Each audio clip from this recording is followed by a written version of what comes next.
नमस्कार, city post live के इस खास पेशकश में आपका स्वागत है। मैं हूं श्रीकांत प्रत्युष।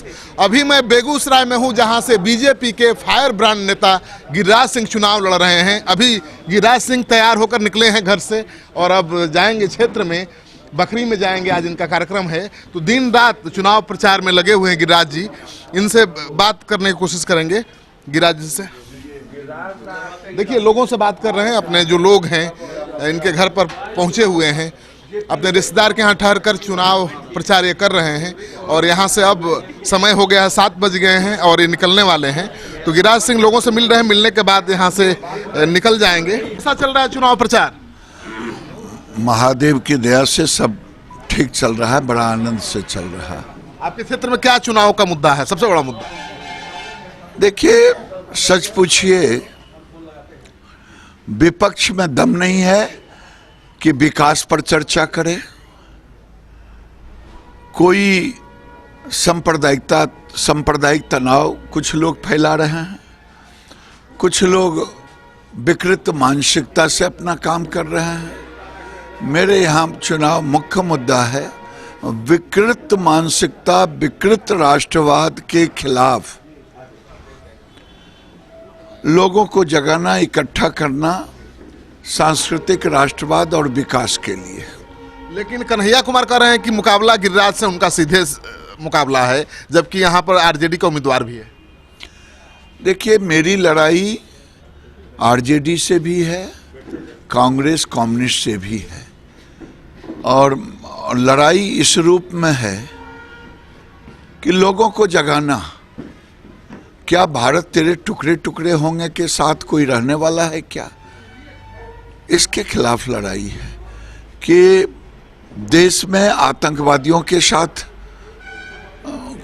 जो लोग हैं उनके खिलाफ है, जो पाकिस्तान की भाषा बोलते हैं उनके खिलाफ है, विकास को जो अवरुद्ध करते हैं उनके खिलाफ है। तो ये लड़ाई, सच पूछिए तो आज देश की जो धरा है, देश में एक ही उम्मीदवार है, नरेंद्र मोदी। गिरिराज सिंह उसके प्रतीक हैं और देश में जितने भी एनडीए के उम्मीदवार हैं सब नरेंद्र मोदी के प्रतीक हैं। जैसे उन्होंने कहा हम हैं चौकीदार, वैसे ही आज पूरे देश का उम्मीदवार है नरेंद्र मोदी। कन्हैया कुमार कह रहे हैं कि नरेंद्र मोदी की भक्ति देशभक्ति है, उनका विरोध देशद्रोह है। देखिए, किसी के कहने ना कहने से कोई अर्थ नहीं निकलता। अर्थ तो जनता को निकालनी है, और वोट किसी राजनीतिक दल की बपौती नहीं है, वोट है जनता की बपौती। और जनता आज फिर से बेगूसराय की धरती पर खूनी क्रांति नहीं चाहता, फिर 71 की याद लैंड ग्रेबिंग, जमीन हड़पो आंदोलन नहीं चाहता, फिर इंडस्ट्रियल एस्टेट जो डॉक्टर श्री कृष्ण सिंह ने बनाया था उसको ध्वस्त कर दिया, अब आगे ध्वस्त ना हो। नरेंद्र मोदी ने फिर से संभाला है, आईओसी को संभाला है, फर्टिलाइजर को संभाला है, रिफाइनरी के साथ साथ तेल शोधक कारखाने के साथ साथ थर्मल को सराहने का काम, संभालने का काम किया है। फिर से विकास की एक गति लाई है जो कभी डॉक्टर श्री कृष्ण सिंह की कल्पना रही होगी कि बेगूसराय बिहार का, उत्तर बिहार का एक आधुनिक केंद्र होगा। उसको फिर से हम एनडीए की ओर से इसे संभालने का काम कर रहे हैं। बेगूसराय ही वामपंथ की धरती भी रही है गिरिराज। बीत गई वो बात गई। अच्छा, वो कन्हैया को आज़ादी चाहिए। देखिए, मैं नहीं जानता कि कौन सी आज़ादी चाहिए। कुछ लोग तो जिन्ना थे आज़ादी वो भी चाह रहे थे, तो उन्होंने अपने ढंग से आज़ादी ले ली। अब किनको कैसी आज़ादी चाहिए मैं क्या बताऊं। आज़ादी का जवाब देश दे रहा है। क्या पत्थलबाजों के साथ गले मिलना, क्या आतंकवादियों का जयकारा करना, क्या सुर में सुर मिलाना, यही आज़ादी होती है? अगर ये आज़ादी है तो बिहार की जनता, बेगूसराय की जनता उस आज़ादी को सिमरिया घाट में दफना देने वाली है। आपकी पार्टी के मैनिफेस्टो में फिर से मंदिर 300 जम्मू कश्मीर में की धारा 374 का सब मामला उठाया गया। बिल्कुल सही उठाया गया। हमने देश को पहले विकास के रास्ते पर लाना था, नरेंद्र मोदी ने डंके की चोट पर है, जिस भी पहलू पर विकास के पर बहस करना चाहे, भारतीय जनता पार्टी के गांव के कार्यकर्ता से लेकर गांव के चौकीदार से लेकर के ऊपर के चौकीदार तक बहस कर सकता है। लेकिन भारत की अस्मिता के साथ प्रभु श्री राम की मंदिर बनना है, वो मेरा राजनीतिक मुद्दा नहीं है, वो मेरा सांस्कृतिक राष्ट्रवाद का मुद्दा है, भारत के प्रतीक का मुद्दा है। और राम मंदिर बनेगा, राम मंदिर बनने से कोई रोक नहीं सकता। महबूबा ने चेतावनी दे दी है कि पूरा बवाल हो जाएगा अगर धारा 374 छेड़छाड़ की गई। जो लोग बवाल की संख्या में कर रहे हैं, 70 साल में बवाल मचाया है। अब बवाल मचाया है आतंक का, बवाल मचाया है पाकिस्तान की भाषा का। वहाँ से अकबर लॉन जैसे नेशनल कॉन्फ्रेंस और मुफ्ती दोनों मिलकर के जिस ढंग की बात कर रहे हैं, अकबर लॉन कह रहे हैं कि जो पाकिस्तान को एक गाली देगा मैं 10 गाली दूंगा।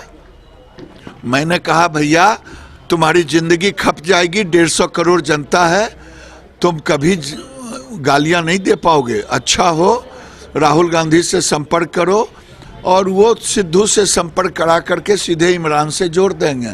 अब देश में आपने देखा कि नहीं, 4-5 साल के अंदर घटनाएं बंद हो गई। जो कभी हैदराबाद, कभी बेंगलोर, कभी यहाँ कभी वहाँ होता था, आतंकवादियों को समेट करके आतंकवादी के जखीरे जहाँ पैदा पाकिस्तान कर रहा कश्मीर में ले आए। अब वो भी अगले 5 साल में वो भी खत्म होगा, मंदिर भी बनेगा। 370 के लिए जनता अगर तैयार है तो वो भी होगा। दादा एक चीज बस, बेगूसराय की जनता से क्या अपील है आपकी?